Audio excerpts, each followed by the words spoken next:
The next topic is multi-rate DSP. The processing of a discrete time signal at different sampling rates in different parts of a system is called a multi-rate DSP, digital signal processing. The discrete time systems that employ sampling rate conversion while processing the discrete time signals are called multi-rate DSP systems. The process of converting a signal from one sampling rate to another sampling rate is called sampling rate conversion. Now, basically there are two general methods for sampling rate conversion. In the first method, the discrete time signal is converted to analog signal using a digital to analog converter, and then the analog signal is resampled at the desired rate using an A to D converter. Now, second method, the sampling rate conversion is entirely performed in the digital domain using interpolators and decimators. In our syllabus, we have to study interpolation and decimation. Now, there are two ways for sampling rate conversion in digital domain, that is downsampling, also called as decimation. Second one, upsampling, also called as interpolation. Downsampling or decimation is the process of reducing the sampling rate by an integer factor d. Upsampling or interpolation is the process of increasing the sampling rate by an integer factor I. Now, we have several advantages for this multi-rate processing, that is the reduction in the number of computations. The number of computations will be reduced. Then the reduction in memory requirement or the storage for filter coefficients and in the intermediate results. Then reduction in the order of the system. Then the finite word length effects are reduced. Now, some of the applications of multi-rate DSP systems are, they are employed in say subband coding of speech signals and image compression, then digital transmultiplexers for converting TDM, that is time division multiplexed signals, to FDM signals and vice versa. Then they are used in video broadcasting. Then in digital audio systems, the sampling rate of broadcasted signal, CD, MPEG, standard CD, etc. are different. Hence, to access signals from all these devices, sampling rate converters are needed in digital audio systems. These are some of the applications of multi-rate DSP systems. Now, we'll actually see what is decimation or downsampling. Now, downsampling is the process of reducing the samples of the discrete time signal. Let x of n be a discrete time signal and d is the sampling rate reduction factor. D is always an integer. Now, x of dn, the downsampled version of x of n, is represented by x of dn, d into n. This actually represents the downsampled or the decimated signal. Okay, so you can see the block of a decimator. X of n is given to this particular block, decimator block, and the output y of n will be equal to x of dn, which is the decimated version of x of n. We'll look at an example. Consider the discrete time signal x of n equal to 1, 2, 3, 4, 5, 6, 7, 8, 9, 10, 11, 12. This is the sequence. Determine the downsampled version of the signals for sampling rate reduction factors d equal to 2, d equal to 3 and d equal to 4. So we have to find out the decimated signals for these three cases. So first we'll see for d equal to 2. Before that, we know that this sequence x of n, the samples can be written as, say, x of 0. X of 0 is 1 here, x of 1 is 2, x of 2 is 3, second sample, third sample, x of 0, x of 1, x of 2, x of 3, x of 4, and here we have up to x of 11. X of 11 is 12. So we have 12 samples. starting from n equal to 0 to 11. Now when d is equal to 2, when the decimation factor is 2, the decimated signal is represented by x of dn.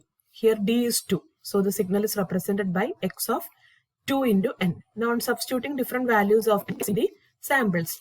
When n is equal to 0, if you substitute in this equation, we get x of 2 into 0, which is x of 0. So x of 0 is 1.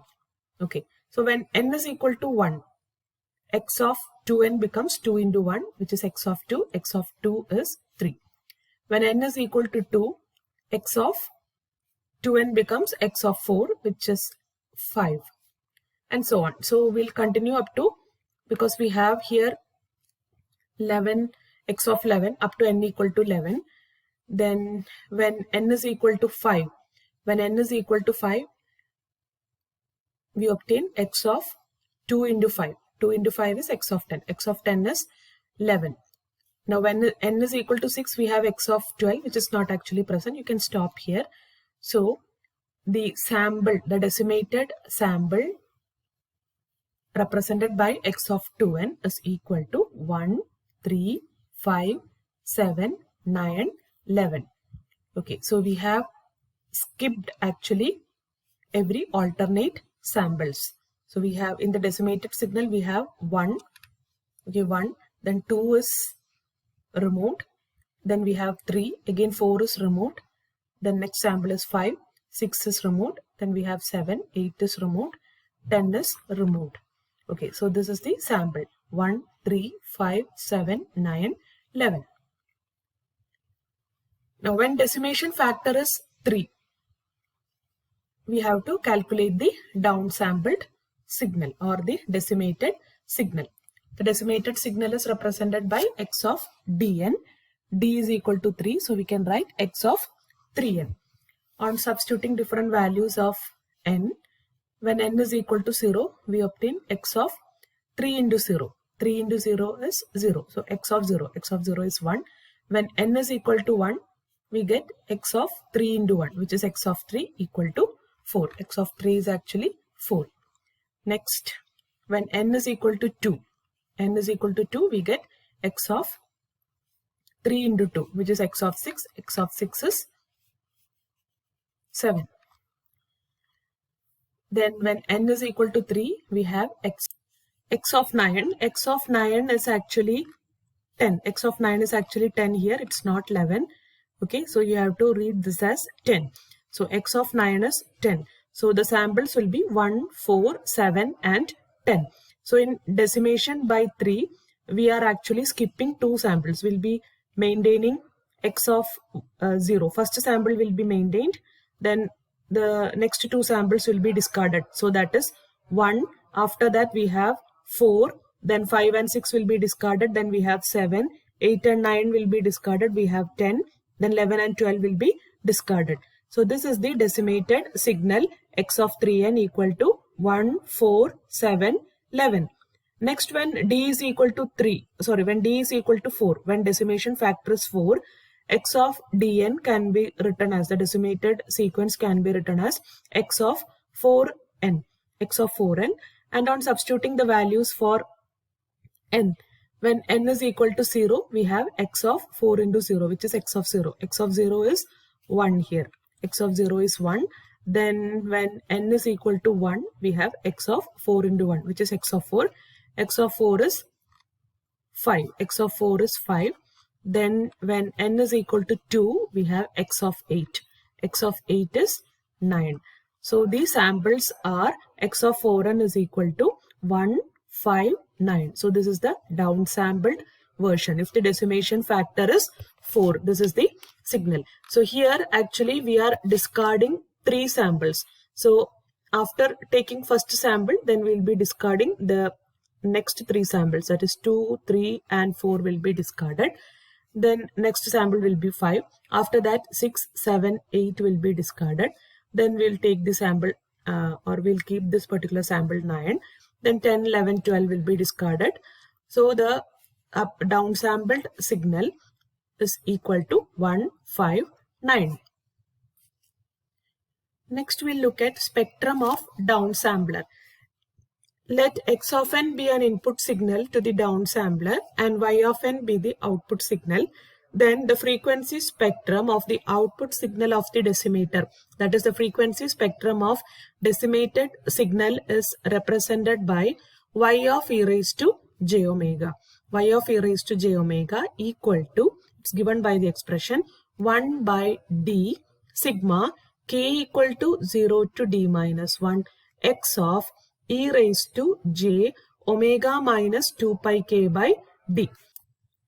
Now this can be expanded as y of e raised to j omega equal to, substituting the values for k, we get, when k is equal to 0, what we get is 1 by d x of e raised to j omega by d, because this term 2 pi k will become 0. So the first term will be 1 by d x of e raised to j omega by d. This is for k equal to 0.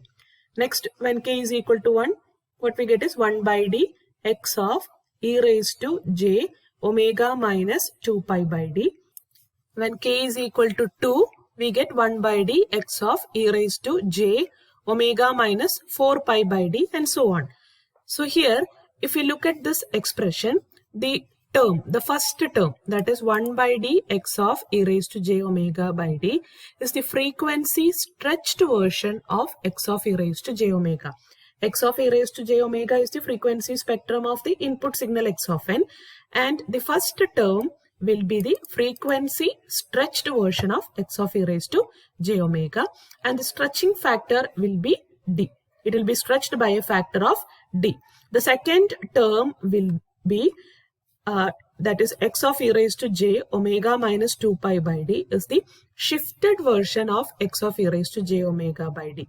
Okay, so the second term will be the shifted version of the first term, and the shift is actually 2 pi. It will be a right shift, and the value is or shifted by a factor of 2 pi. The third term is the shifted version of the first term, and the shift will be by a factor of 4 pi. It will be right shift, okay, and so on. And one more point is that the magnitude of each component of the spectrum is scaled by a factor of 1 by d. Thus, the output spectrum of a decimator is the sum of scaled version, stretched and shifted version of the input spectrum. Therefore, the components of output will overlap and exhibit the phenomenon of aliasing if the input is not band limited to pi by d. That is, the output spectrum, the frequency spectrum of the output signal of the decimator, okay, or the decimated signal, is actually the sum of all these components, okay. So there is a chance that these components may overlap. When you add all these signals, there is a chance for overlapping, and if overlapping occurs in the frequency spectrum, then that particular phenomenon is called as aliasing. And this aliasing will occur if the input is not band limited to pi by d.